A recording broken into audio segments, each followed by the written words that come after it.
First Samuel, as we wrote in our introduction, the book of First and Second Samuel was the earliest of Hebrew context or text was considered one book, Samuel. It was later divided when the Septuagint was written. By the way, and how many of you knew what the Septuagint is when I say the Septuagint? No. Septuagint is a Greek translation of the Hebrew Old Testament. Okay? You'll also be Septuagint, and we wrote it in there, or LXX, and LXX stands for 70. The story is, and somewhat a legend, basically 70 scholars got together. They took the Old Testament, translated it into the Greek language, and when they began to evaluate and see how close they were, it was almost identical.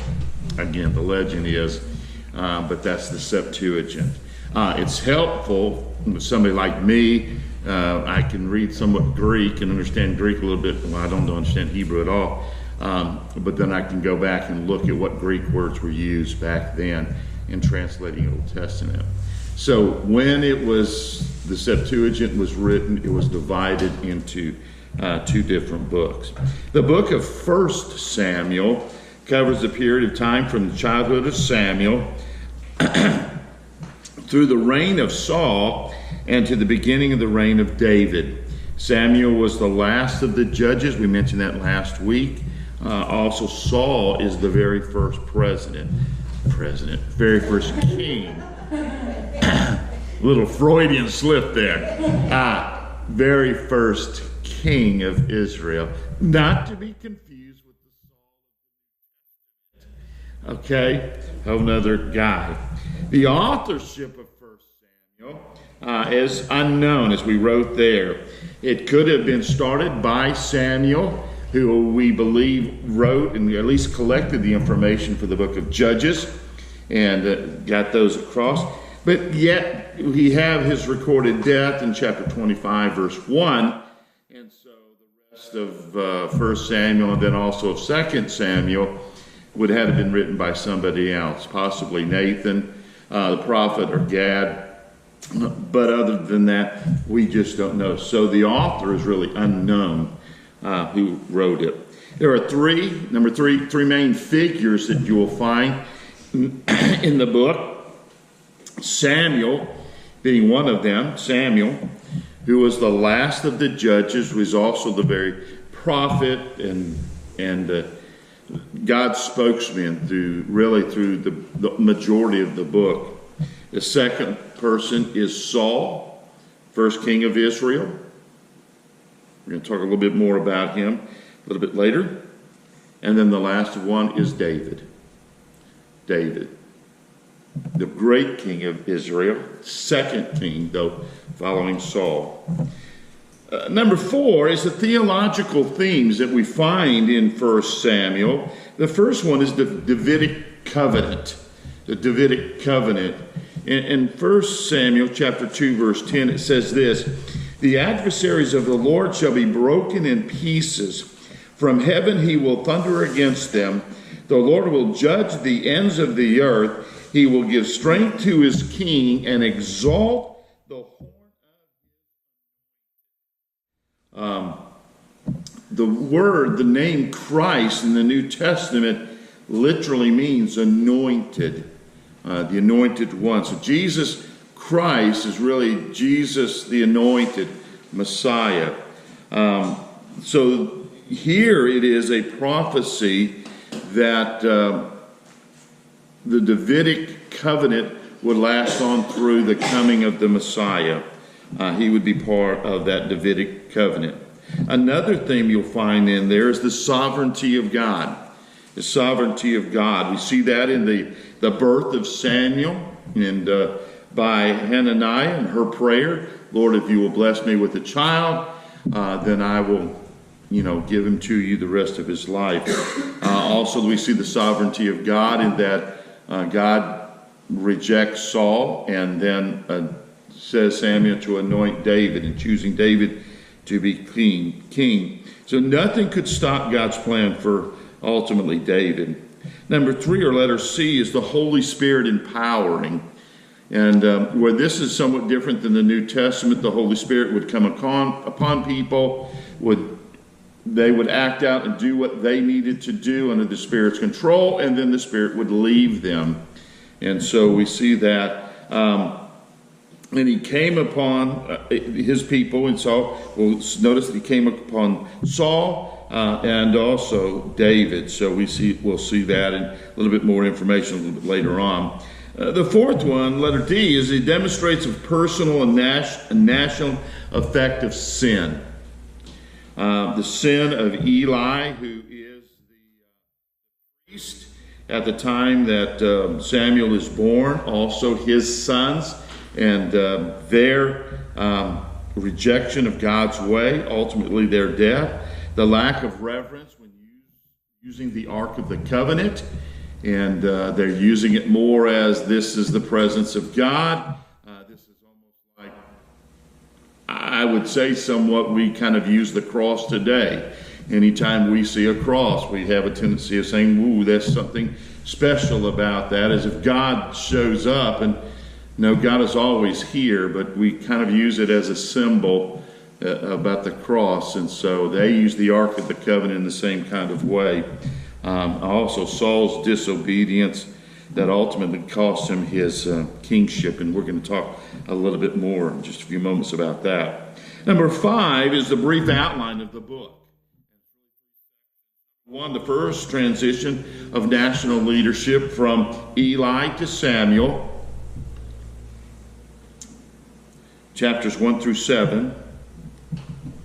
The second is the second transition of national leadership, and that's from Samuel to Saul. And then the third one is the third transition of national leadership from Saul to David. So let's look a little bit more at that first transition of the national leadership. Eli to Saul, chapters 1 through 7. Letter A, the birth of a new leader. The birth of a new leader.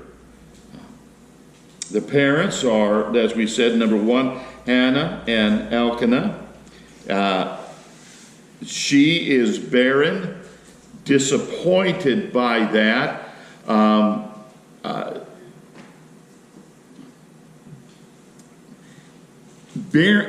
Barrenness, I don't want to say as if somehow women are thinking, and if they don't have children and that kind of situation. But I do know that in their culture, for a woman to be barren really was a major problem for that. For that was really one of the major things that what they were to do, is to have children. And not to have children would be somehow God is displeased with them, God is not blessing them, and not taking it. So barrenness was much more than, hey, I just don't have somebody to carry on the name. It really was important, especially to women at that particular time. And so Hannah does not have children. She goes and prays. Eli, who is there, the priest, sees her really praying to herself, thinks that she is under the influence of alcohol, and she has to say, no, I'm praying for a child. And she ends up getting one. His name is Samuel.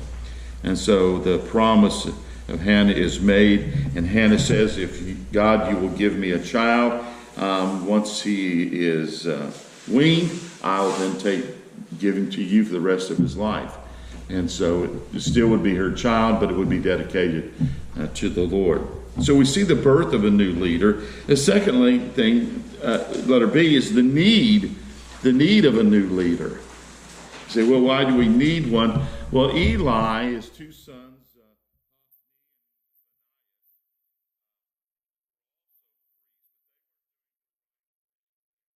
the two sons were basically sleeping with the women culture, and they were just, rather than taking the part of the offering that God had purposed for the priest and the priest family to receive. They said, no, let us get the fresh meat first of all. Let us get our pick of it, and then you can give the rest of it to the Lord. So you can see where that's going to be a problem. And we see Eli. Eli was basically complacent toward them, not straightening them out, not telling them how to do things. And so basically there is a judgment on Eli and his house. And so we have the death of Hophni, Phinehas, and Eli. Basically, Hophni and Phinehas are going on. They're supposed to be doing some battle. They are killed in battle. The news comes back to Eli, who is old and blind, and hears the news, follows her backwards, and breaks his neck. And so he dies in that kind of way. At that particular time, the Philistines that they were battling with, as we put it, number 3, the Ark of the Covenant is stolen. Remember, they are bringing the Ark, and they think if we bring the Ark, that's the presence of God. The God will fight our battles. It's almost like a good luck charm. And basically, God doesn't deliver them, and the Ark is taken by the Philistines. It's interesting, you'll read in there, as you're reading through there, they put the Ark of the Covenant before the Philistine god, Dagon. And the first night they seal up the temple, and the statue of Dagon falls over, kind of like bowing down to the Ark of the Covenant. Well, they set it back up, and the next night it falls over, and this time it breaks off its head of the statue. And so, hey, God's in control. They also have tumors. There are rats that are going around. God is really punishing the Philistines for doing this. And so they decide to send it back. They don't send it back in the right kind of way. If you'll remember in your reading or somewhat the discussion we talked about when the Ark of the Covenant was made, that there were certain ways and certain people who would transport it. Remember, they had rings on the 4 corners, they had poles, and then there was particular families, and right now that escapes me which family it was. I'll put back in my notes. But they were the ones for transporting it, but they didn't. They put it on an ark, thinking it was they put it on a trailer, thinking it was the best way. And they also put gold. I don't know what kind of tumors it was. It says tumors in the text, what that looked like, but they did gold objects of the tumors, and the rats put them with them, saying, hey, God, Hebrew, take back your ark and take back your God. He's doing a whole lot of damage here. And so there is the return of that. And so we see in that there's this transition from Eli not doing the right thing, and now the birth of Samuel, and Samuel being one raised to be, again, the last judge, but also the priest and the prophet for God. Leads us to Roman numeral 2, and that is the second transition of national leadership, and that's from Samuel to Saul. The need for a king, letter A, is basically the nation of Israel has rejected Samuel, and really so much Samuel, but his sons, and they don't want to have the Hophni and Phinehas situation going over again. Samuel is now older. He's an adult. He's now the priest. He's the prophet. He is the man of God, the last judge.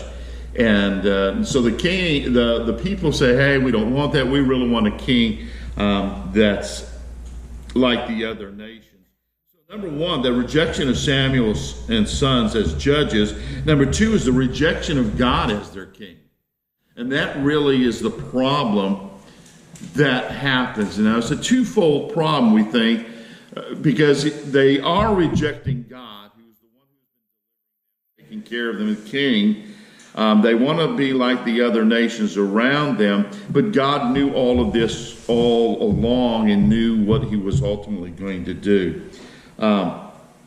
So Samuel warns the nation of Israel about the cost of having a king, that all they had to do is look at the neighboring states and people around them that were led by kings, and they could see it wasn't a good way of doing things. It meant conscription, forced labor, heavy taxes, and loss of freedoms. And he reminds them that if you're going to do that, you're going to reject. Now, Samuel takes it personally that it's rejecting of him. God reminds him they're not really rejecting you, they're rejecting me as being their king. But to listen to what they say and choose for them a king. So that we see, letter B, the transition from Samuel to Saul. Saul is out one day. Fathers have some donkeys, and they've gotten away, and he says, I'll take a servant, and we're going to go, and we're going to look for him, looking for his father's lost donkeys. Well, he gets out there, and he can't find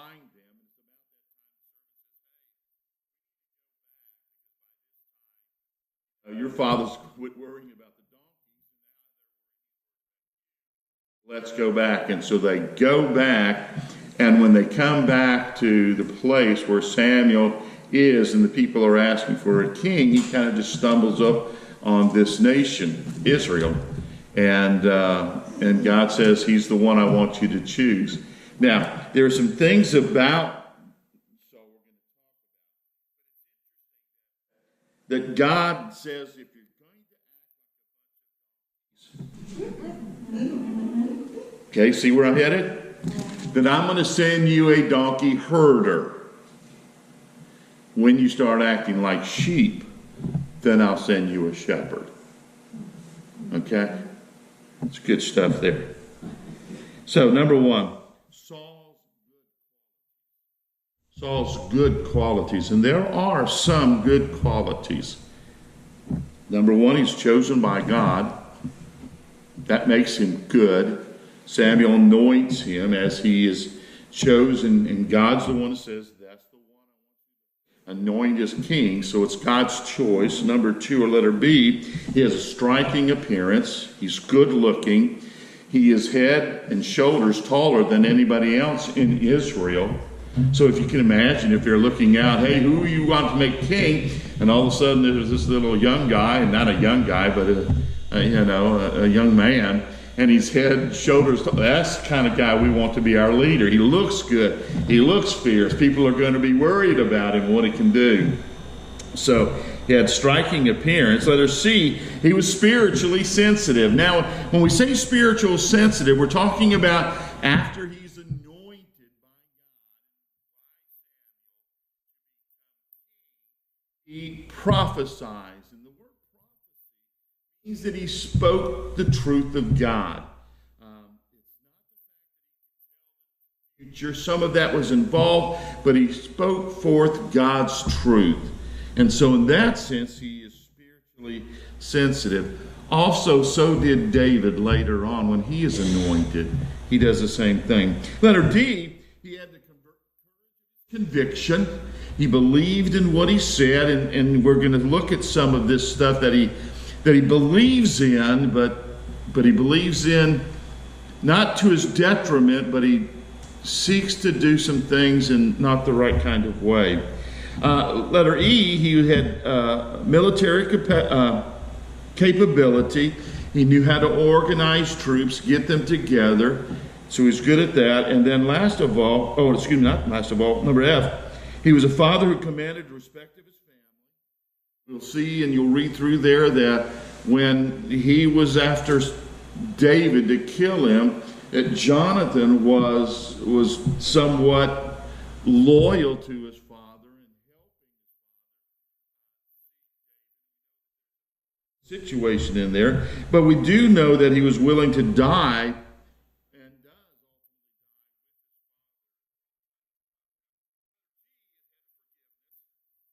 does. When the soldiers went to fight against the Ammonites, soldiers did not want to go. They deserted. The people who went and fought says, hey, let's kill them. Saul said, no, we don't want to do that, forgave them. So that was something that was positive. And he was also popular with the people. Again, he looked good, but his popularity, and we see his popularity is that when David is now the new anointed king, that there are still people who are telling Saul and the army where David is hiding, where David is, to be able to go. And so there is still that some of that popularity that Saul had with the people. But number two, Saul's mistakes. Saul's mistakes. In fact, you could put out there the flaws of Saul. The flaws, F-L-A-W-S, of Saul. And there are three of them, and three huge ones that he makes. First of all, it's when he takes the place of God's priest. Chapter 13. I don't have to turn there. I'm just going to kind of give you the story paraphrase. But basically, he takes the place and doesn't do what God wants him to do, and because of that, it cost him, and it cost him his dynasty. Jonathan would not become king, nor any of his relatives would become king. Letter B is not being obedient to God. Not being obedient to God. Chapter 15. This is he is told to go into battle against the Amalekites. Basically, God has told Samuel to tell Saul to go in and totally eradicate all the Amalekites, kill everybody, kill everything. Okay, and this was to be a holy war, meaning this was a war of God against the people of Amalek. And again, you think, wow, this is so tragic. Amalek had opportunities of getting right with God, serving God, but they didn't. They served pagans. They were not godly people, not holy and righteous. They were mean in all that they did. And God says, I've given them enough time. I want them to be destroyed. Now, in destroying them, it was to be ultimately the sacrifice of this nation to God. Okay? Which is the problem that Saul has. God has told, or Samuel told him, you go and you prepare, and then you kind of wait for me, and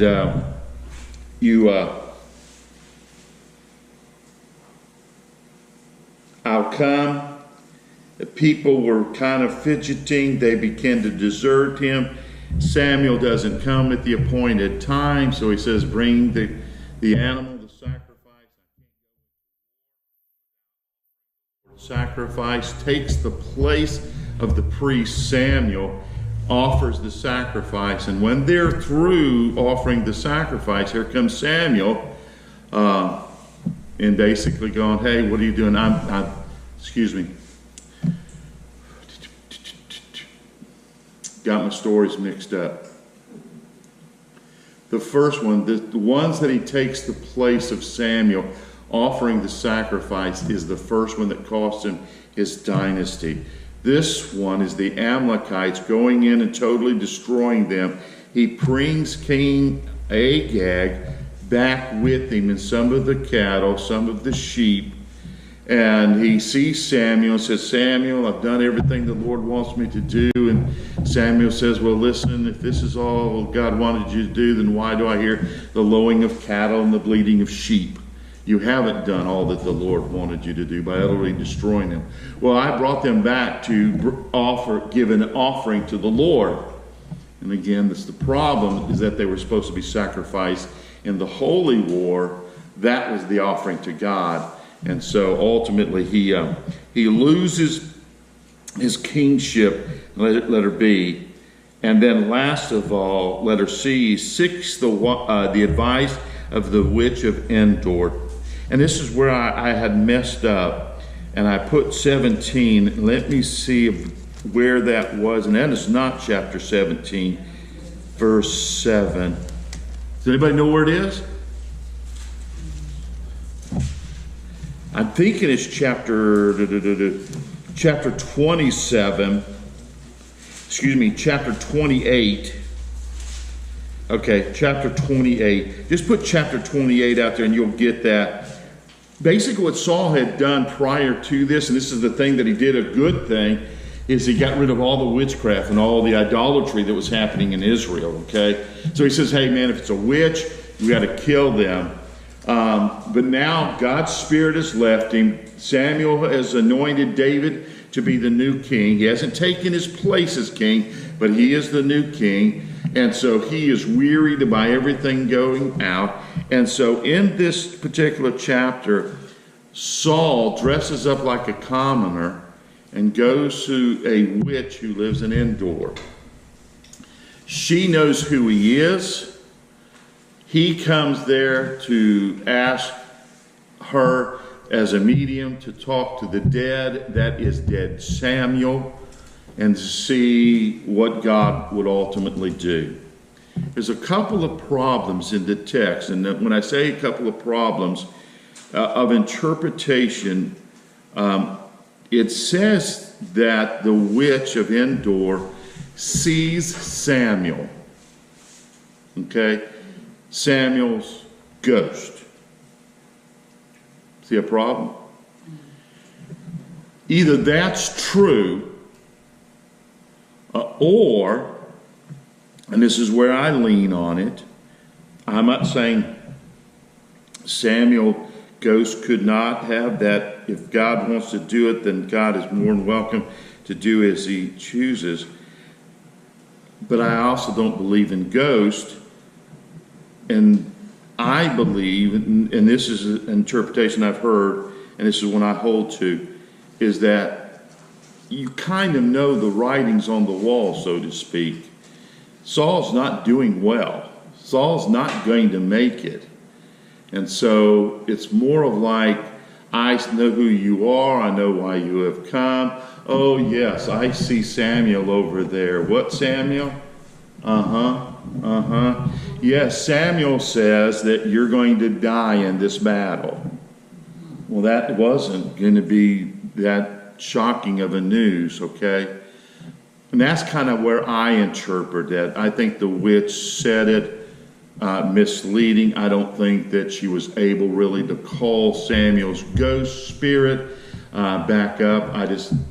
To me, there's conflict. And again, that's kind of one of those things, when I've been in heaven, you know, that first 100 million years, we'll take down and say, hey, God, what about this? Okay? After all this praising and worshiping, working, help me understand that part. So I don't know. But that's going to be the witch of Endor. And this one, it cost him his life. He does die. Okay? So when you read it, you'll come across that, and again, chapter 28, she says, I see Saul. Nothing in the text says that he saw Saul, that he spoke to, but through her. And so if you've seen some of this kind of modern day medium, hey, I see and I'm here, yes, he's here, and yes, this is what he's saying or what she's saying, I think that's kind of what was going on. Okay?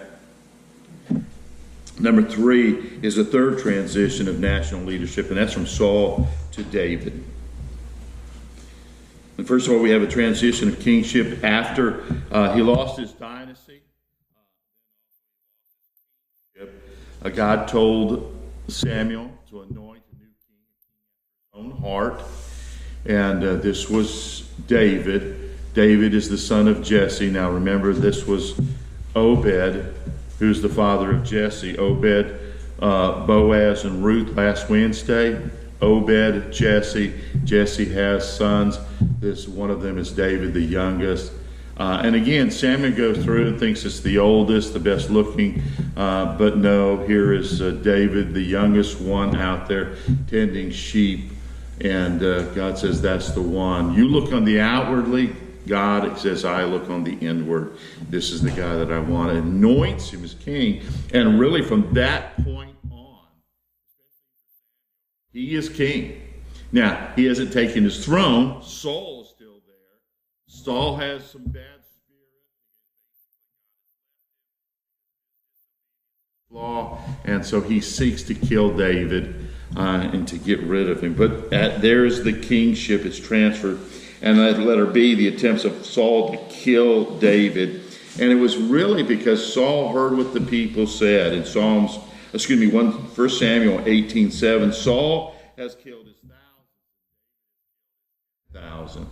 David is now more popular than Saul is, and Saul cannot deal with that. So we have the rise, number 3, or letter C, the rise of David in exile. He is exiled, running from Saul, who is seeking him, running all over the place, hiding out into particular villages, out of the country, some in the Philistine countryside, some in caves. And while he is there, he is getting this band of miscreants, bands of really just of the nobodies, the outcasts of society, and forms them into his army. And then last of all, the final decline and death of Saul. And probably put out there Jonathan also, because Jonathan does die in the same battle with Saul. So as we wrote kind of the conclusion, the book of 1 Samuel gives us our last judge and our first earthly king. We are also introduced to the kingly line of David, who would become the dynasty of Jesus Christ. Okay?